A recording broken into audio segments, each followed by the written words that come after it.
Prior to July 20th, 2012, did you know he was mentally ill? No, I did not. Today, the local father of the Colorado theater shooter took the stand in an effort to spare his son from execution.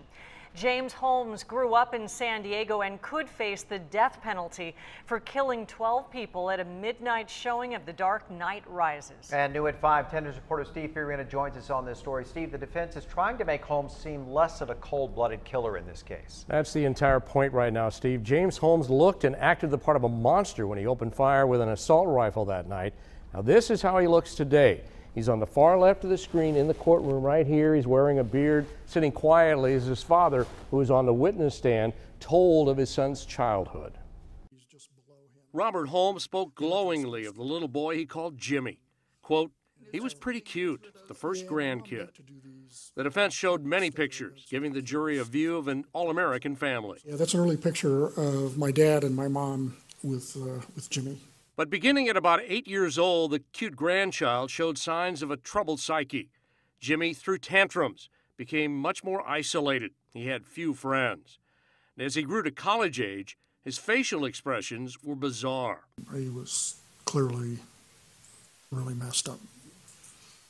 And, his eyes were bulging out, his pupils were dilated. He was able to talk to us, which was good. And he actually told us he loved us, which was good.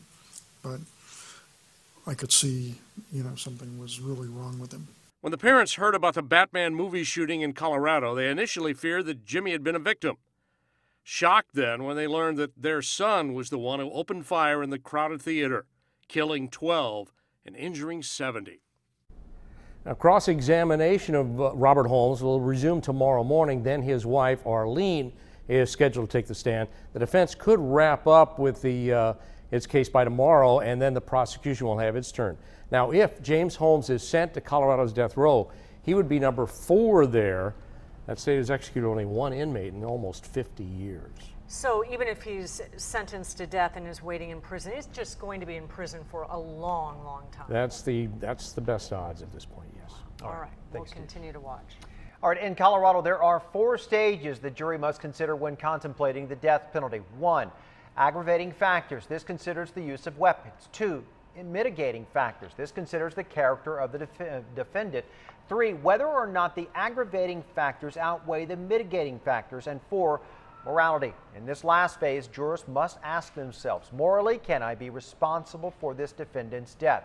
If all 12 say yes, Holmes could be sentenced to death.